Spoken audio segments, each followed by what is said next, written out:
Hi, and welcome to another episode of Unveiling the Hidden Half. Today, we're delving into a crucial half-century of transformation, from 1848 to 1898. This period covers the Civil War, Reconstruction, and the Gilded Age, when America expanded rapidly, underwent intense social change, and industrialized on a massive scale.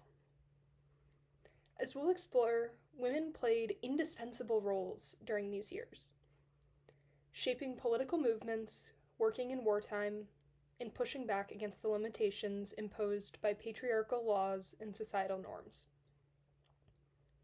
Let's start by looking at the unique challenges and contributions of women during the Civil War. The Civil War thrust many women into political life, as they took on new roles to support both the Union and Confederate causes. From nurses to spies and even disguised soldiers, of which historians have identified at least 400, women's involvement was far more than passive support. Let's start with Clara Barton, known as the Angel of the Battlefield. Barton provided critical medical care to wounded soldiers and went on to found the American Red Cross, which became an enduring legacy of women's contributions to public health, and it's still around today. Meanwhile, Harriet Tubman, best known for her role in the Underground Railroad, was not only an abolitionist, but also an active suffragist and key figure in first-wave feminism. During the Civil War, Tubman served as a nurse, a spy, and even a military leader for the Union. Her espionage efforts directly contributed to several Union victories, such as leading the Combahee River Raid, which freed over 700 enslaved peoples. After the war, she continued her activism, advocating for the rights of women and African Americans. Tubman was a bridge between the abolitionist and women's rights movements, reminding us how deeply intertwined these struggles were, standing ideas about their place in society. But beyond nursing and supporting the war effort, some women, such as Anna Ella Carroll, even played a role in shaping military strategy, although their contributions are often downplayed or erased from history. When the Civil War ended, the fight for equality didn't stop. Reconstruction was a period of political upheaval, where questions about the rights of formerly enslaved people took center stage. However, it was also a time when women fought to assert their own rights, in a nation still deeply divided by race and gender.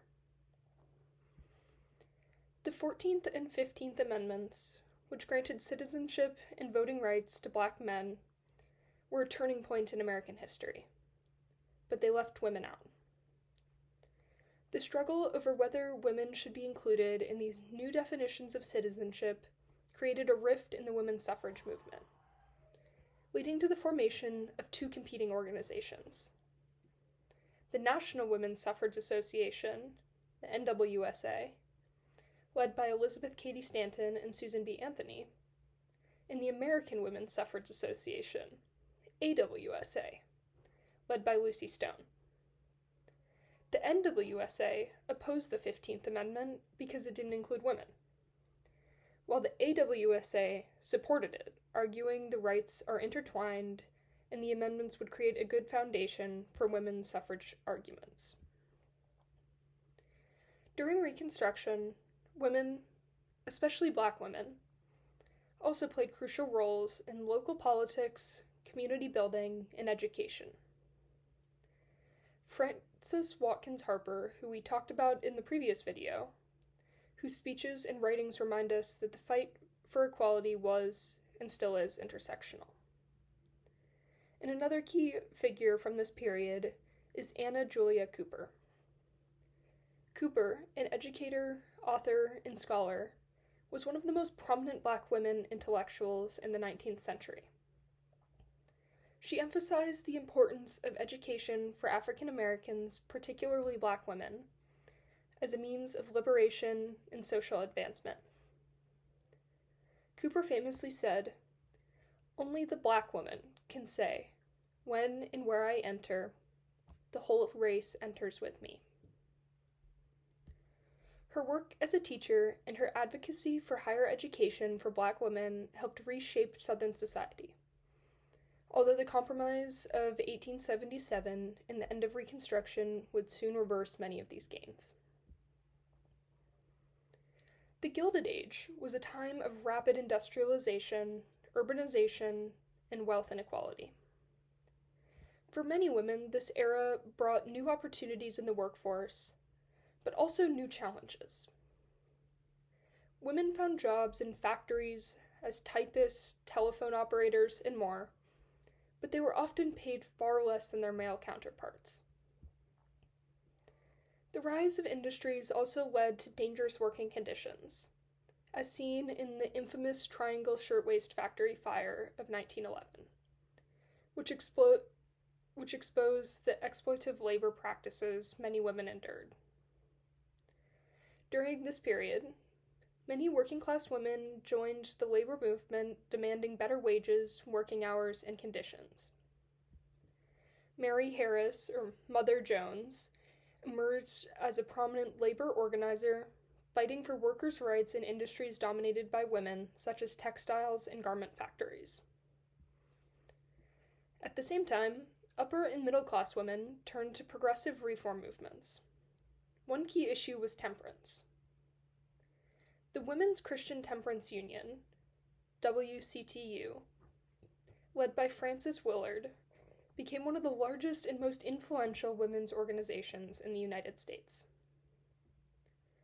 While often seen as a moral movement to combat alcohol consumption, the WCTU also advocated for women's suffrage, labor reforms, and prison reforms, broadening the scope of women's political activism. A more radical example in the temperance movement was Carrie A. Nation, or Hatchet Granny, who's known for attacking alcohol-serving establishments with a hatchet, showing the diverse methods women found of getting their voices heard.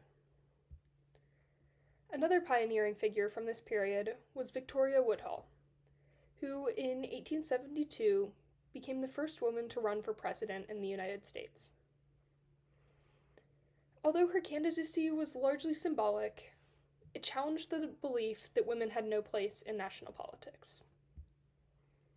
Woodhull also advocated for what's known as free love, a concept that promoted the idea that women should have control over their own bodies and relationships, further challenging Victorian norms, and also reflecting many of the motives for the temperance movement due to alcohol causing a significant increase in domestic violence.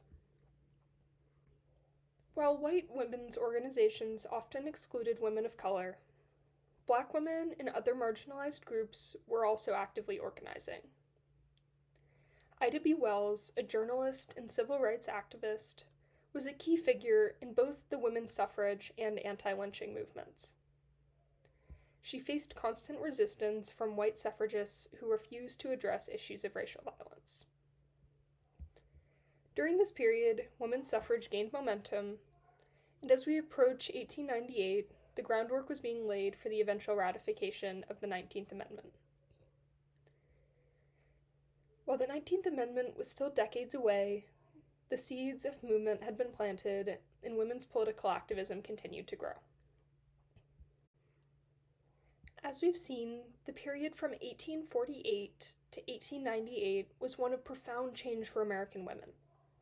The Civil War and Reconstruction offered both challenges and opportunities, while the Gilded Age saw women stepping into new roles as workers, reformers, and political activists. I hope this episode has shed light on the hidden half of our nation's history, and I encourage you to explore these topics further as you continue your studies of APUS history. Thank you for joining me today. I'm Samantha, and I hope you'll join me for our next video, where we'll continue exploring how women's roles evolved in the 20th century, from the Progressive Era to the suffrage victory in 1920.